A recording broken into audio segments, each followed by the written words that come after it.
Aujourd'hui, au menu, j'ai eu envie d'échanger avec vous sur la thématique de s'affirmer. Et peut-être que je prendrai une tangente qui n'est pas ce à quoi vous vous attendez. Et ça va être intéressant. Donc, je vais mettre la table doucement, pas vite, pour me diriger vers le sujet. Et dans un premier temps, en fait, je vais prendre le temps de bien me présenter pour ceux et celles qui regardent cette vidéo directement avec moi. Bonjour à tous ceux qui sont présents et ceux également qui vont le regarder en rediffusion. Je me nomme Estelle, je suis thérapeute en gestion de santé globale. Et qu'est-ce que ça veut dire ça, en fait? Parce que je me fais poser la question. La thérapeute en gestion de santé globale, ce qu'elle fait en fait, c'est qu'elle vient t'aider à t'éduquer et à t'outiller pour pouvoir justement avoir les outils nécessaires pour s'auto-réguler et être en santé et prévenir les maladies. Donc, formation en travail social, criminologie, santé mentale, spécialisée en santé mentale, en fait, j'adresse beaucoup la santé mentale à travers cette perspective de santé et yoga thérapeute et naturopathe et c'est pour ça que j'amène et que j'ai twisté un peu ma propre technique pour pouvoir t'instruire correctement sur ta santé. Bonjour Maude, j'espère que tu vas bien. Alors, en fait, mon but dans toutes mes petites chroniques que je fais, dans toutes mes petites publications, c'est tout simplement d'éduquer les gens, principalement les femmes. Le gros de ma clientèle, c'est une clientèle féminine. C'est la femme, probablement comme toi qui m'écoute, qui est on top of shit, tu sais, qui gère a lot of things. Grosse job, businesswoman peut-être même, peut-être tu as des enfants, peut-être tu es aux études, tu en as des tâches à faire. Et en fait, ce qui se passe, c'est qu'à l'intérieur, probablement qu'il y a un sentiment d'insatisfaction, peut-être des petits bobos chroniques qui s'installent.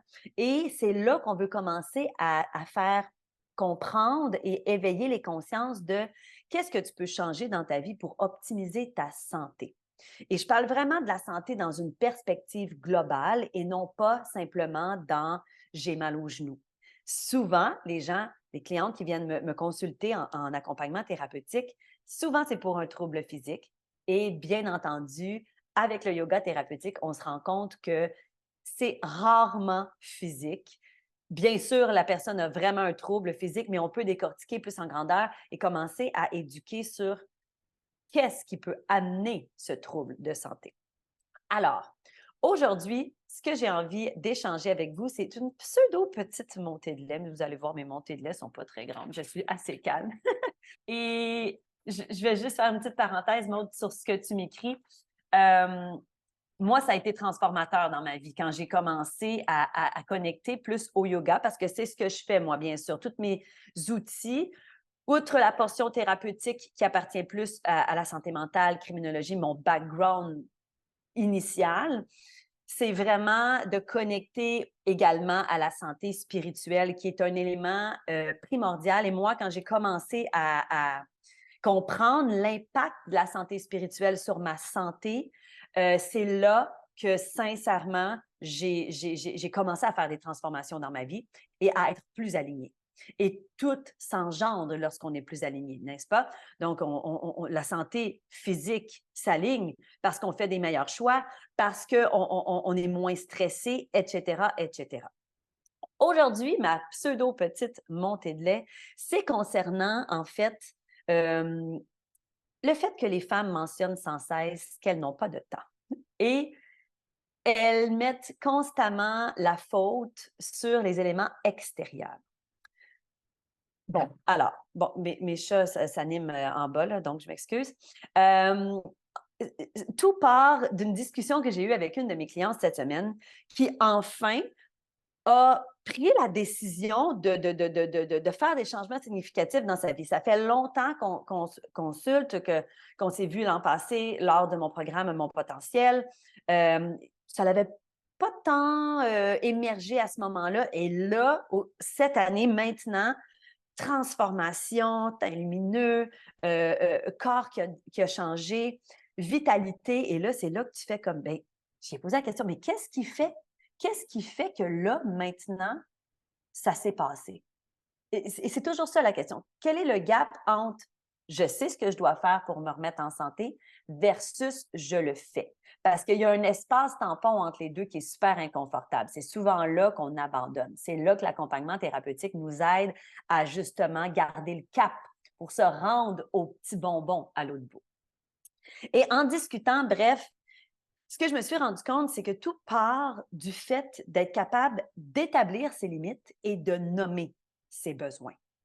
Et ça semble si simple lorsque je le nomme, mais c'est très, très, très compliqué, surtout pour la femme. Et là, j'aborde pas la thématique des hommes en ce moment parce que j'ai spécifié vraiment, mon live aujourd'hui, c'est pour la femme, mais les hommes vivent la même problématique.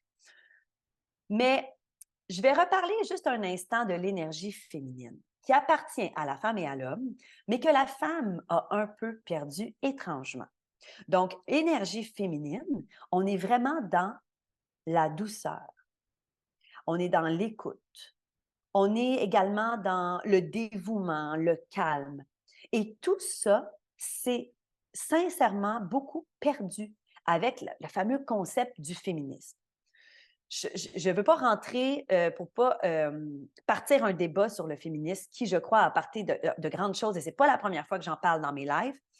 Par contre, il faut saisir l'impact que ça a eu auprès de la femme et qu'elle traîne ça aujourd'hui et que ça a des répercussions sur les hommes, etc. Ça a causé des troubles au niveau des rôles assez importants.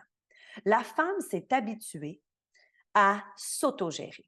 On l'a convaincue dans un premier temps, bien sûr, sois belle et tais-toi. You can do this. Gère tes affaires. Et le féminisme a apporté tout ce concept également de « fie-toi pas sur personne »,« t'as pas besoin des hommes », tous les concepts là, que vous connaissez probablement déjà. Tu peux faire tout toi-même, tout égal aux hommes, tout est parfait. Qu'est-ce qu'elle a créé ça, tranquillement, pas vite? Et là, bien sûr, je parle d'un aspect général, donc il faut prendre ça dans une perspective de thématique générale. Bien sûr, ça ne s'applique pas nécessairement à toutes les femmes, mais ce que je vois, moi, auprès des clientes comme vous qui m'écoutez actuellement, c'est-à-dire surtout les businesswomen, les femmes qui ont des grosses jobs, qui gèrent plusieurs plans, on s'est habitué à être dans notre énergie masculine, qui est un peu moins, bien sûr, dans la douceur et dans nommer les choses. On est dans l'autosuffisance, on est dans l'action et c'est quand même extraordinaire. Et c'est des qualités qu'on doit avoir pour avancer. Ce que ça fait toutefois, c'est que lorsque vient le temps de nommer nos besoins, ben on ne le fait plus. Premièrement, on ne le fait plus parce qu'on croit que notre état actuel est normal, parce que la société en général est fatiguée, est stressée, est dépassée, est dépassée en termes de tâches aussi, et que c'est normal de ne pas avoir de temps pour soi et de prendre soin de soi. Donc, on s'imagine dans notre tête comme « Hey, Estelle, de quoi tu te plains? De quoi tu te plains, là, t'es fatiguée? Voyons donc, là, je veux dire, ma voisine, elle en fait autant, puis regarde là, comment elle a l'air heureuse avec ses enfants, puis elle gère tout, puis tout va bien. » Tout ça, c'est que de la poudre aux yeux. Hein? J'espère que je vous apprendrai. Petite gorgée de café. Et là, ce qui se passe avec tout ça, c'est qu'on s'installe dans une énergie d'autosuffisance, comme je nommais tout à l'heure, et d'étouffement. On ne nomme plus parce qu'on s'est convaincu que ce qu'on ressent n'est pas valable, parce qu'on se dit « je n'ai pas le temps ». Je n'ai pas le temps d'être fatiguée ou de pleurer ou de dire à mon conjoint, ben aujourd'hui, ça ne va pas, je ne peux pas, ou j'ai vraiment besoin d'un temps pour moi. Est-ce que je peux juste, peux-tu prendre le relais ce matin? Genre, j'irai marcher, j'irai courir, j'irai lire, j'irai prendre un bain.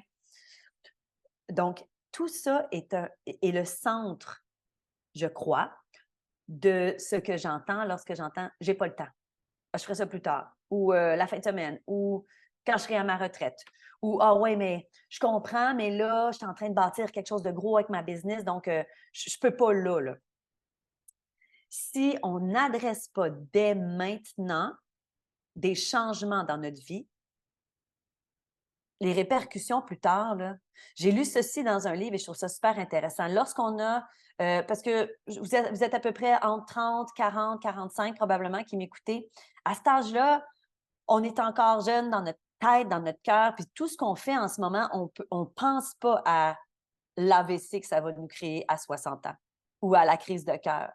On pense pas à ça parce qu'on est dans notre moment présent, puis on est dans l'action, justement. Et lorsque la crise de cœur ou l'AVC va arriver à 60 ans, bien, jamais qu'on va se dire « Ah, OK, quand Estelle nommait que respirer le matin et méditer ou faire du yin yoga, c'était important, c'est de ça qu'elle voulait parler. » On ne pense pas à ça. Donc, c'est pour ça qu'il faut commencer à saisir la gravité du stress et du fait de ne pas nommer et du fait de ne pas changer certaines habitudes pour pouvoir réguler notre système nerveux et être plus équilibré. Donc, ce qu'on veut faire, tranquillement, pas vite, c'est commencer à être capable d'établir nos limites et de dire non. Et là, tu te dis, mais c'est quoi le rapport avec ce qu'on est en train de parler? Bien, si tu n'acceptes pas d'être dans ta féminité, ton énergie féminine, ce qui est à dire de déposer un genou par terre et de nommer que j'ai besoin d'aide. Papa, maman, j'ai besoin d'aide, j'ai besoin d'aller ventiler, peux-tu garder les enfants? Si vous êtes comme moi, que vous n'avez pas de famille proche pour vous aider, demandez à une amie, trouvez une gardienne. Si les sous sont moins là, bien déjà juste de se lever un peu plus tôt pour avoir un moment de silence et de calme sans les enfants. Tout ceci t'est accessible. Il faut cesser de nommer, ben voyons, non, j'ai pas le temps. Non, tu dois te mettre en action pour ton corps, pour ta tête, pour ton cœur, pour ta santé globale. Tu n'es l'unique personne qui peut t'aider. Bien sûr, l'accompagnement thérapeutique vient aider à outiller, parce que je vous pitche ça comme ça, puis peut-être que oui, mais je commence où? Tu sais, on dirait que c'est là qu'on peut s'aider avec l'accompagnement. Par contre, c'est des outils assez simples et concrets. Le fait simplement que de nommer les besoins sincères, déjà là, on est dans une énergie un peu plus féminine parce qu'on se permet d'être dans notre vulnérabilité et de nommer qu'on a besoin d'aide. Déjà là, ça, c'est un point changeant, phénoménal dans la santé. Comme je mentionnais tout à l'heure, je parlais de ma cliente. Elle, ça a été ça, c'est qu'elle a enfin nommé à son chum j'ai besoin d'aller marcher. Je me rends compte que le matin, ça change complètement mon énergie, mon vibe, mon mindset de la journée. Je suis plus productive, je suis plus calme avec les enfants. Donc, s'il te plaît, il faut qu'on s'organise. J'ai besoin le matin que tu prends le relais une demi-heure. Et là, son chum s'est rendu compte de comment qu'elle était cool après ça, puis zen. Puis il a dit comme, let's go, girl, vas-y. Puis c'est même lui maintenant qui l'encourage. Pour pouvoir nommer dans un premier temps, il faut savoir qu'est-ce qui me fait du bien. Et si vous ne le savez pas, vous devez faire des tests. Vous devez commencer à essayer des choses. La marche, la lecture, le yoga, le bain chaud, n'importe quoi qui vous fait du bien. Pour pouvoir commencer à saisir qu'est-ce qui nous fait du bien, comme je mentionnais, il faut faire des tests, mais je vous dis, commencez à faire de l'écriture. Il ne faut pas voir ça dans une perspective, bon, elle nous nomme qu'on est dépassé, qu'on a plein de tâches, puis elle veut nous rajouter une tâche de faire de l'écriture avant de se coucher. Moi, quand je me couche, je suis dépassée. Encore là, c'est une notion de choix.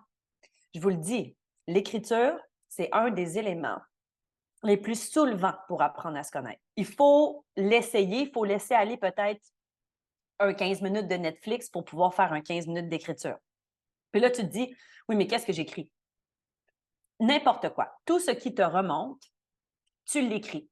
Ça l'aide à vider la tête, fermer les parenthèses de la journée. Lorsque je nomme fermer les parenthèses, c'est vraiment d'enlever les stress, les irritants de la journée. On ne veut pas les accumuler sous le tapis, on veut les, je vais dire, vomir. On veut s'en libérer. Il faut, peut-être qu'on n'a pas l'occasion de ventiler à la maison. Peut-être qu'on n'a pas de conjoint. On ne va pas nécessairement parler de ça à nos enfants.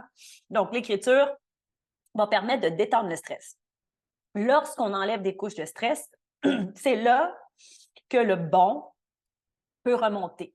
On peut écrire « Qu'est-ce qui m'a fait du bien dans ma journée? » Et tranquillement, pas vite, en écrivant, on va voir avec nos yeux les choses qu'on n'avait même pas remarquées que dans notre journée nous fait du bien.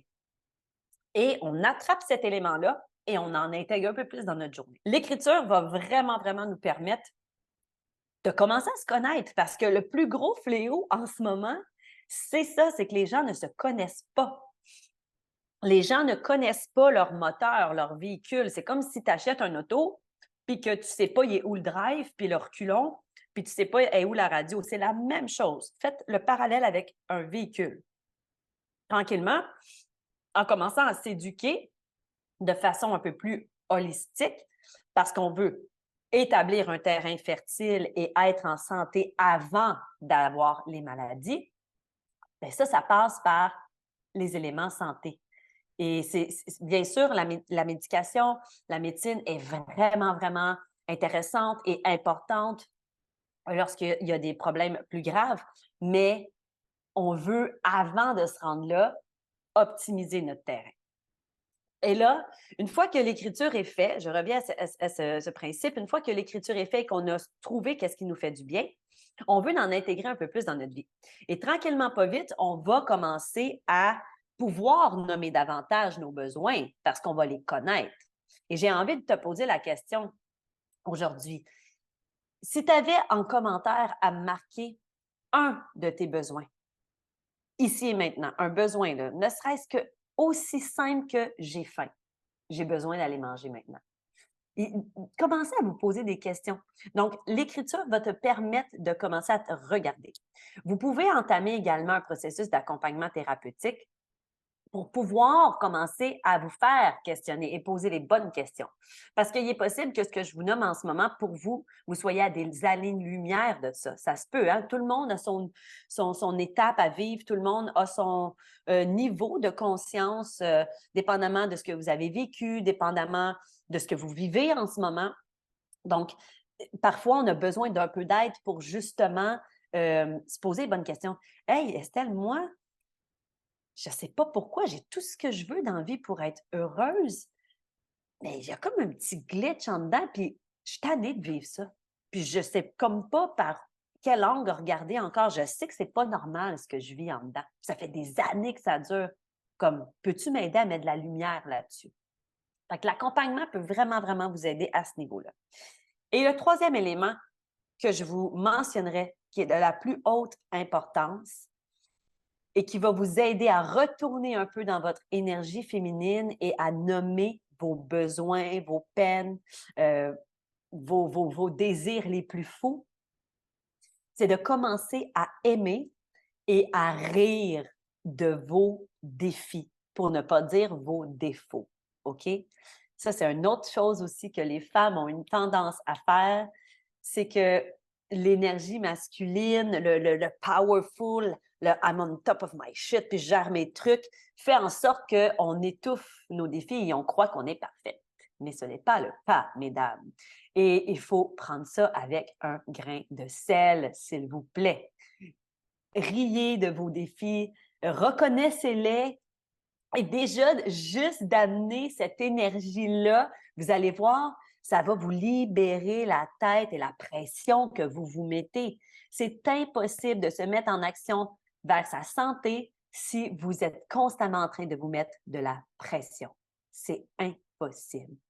De nommer, c'est la clé. Et ça, c'est un autre principe qu'on pourra reparler une autre fois au niveau de la santé relationnelle, surtout avec nos conjoints, avec nos conjointes.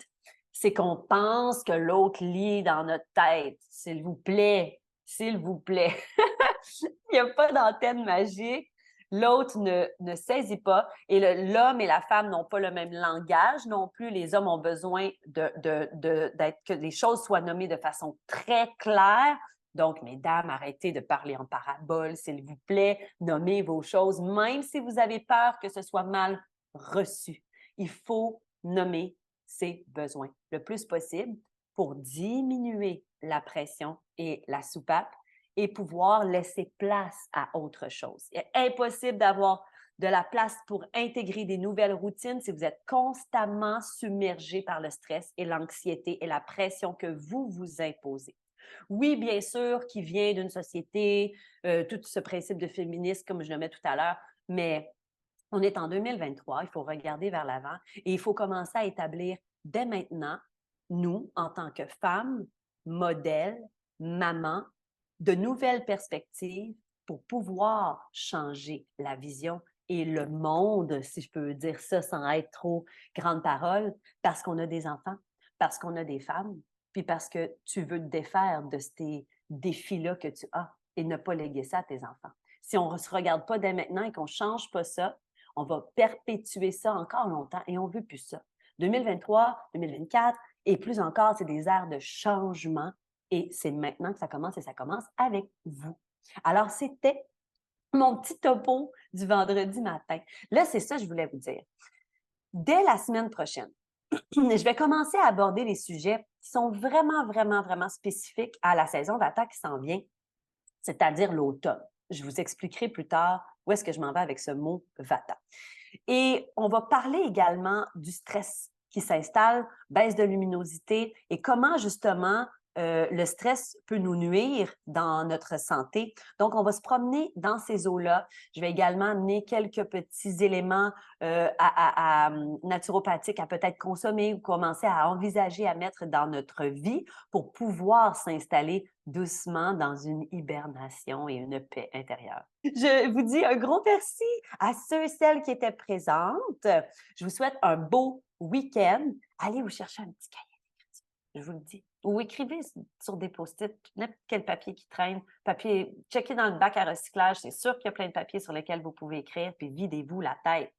Et petit défi du week-end, je vous invite à nommer à chaque jour un besoin à votre conjoint, ami, peu importe, personne qui veut bien vous écouter pour pouvoir justement vous libérer le cœur et l'esprit. Vous allez voir, puis venez m'en écrire en commentaire aussi. J'ai hâte de vous lire. Je vous remercie pour votre présence. Bye!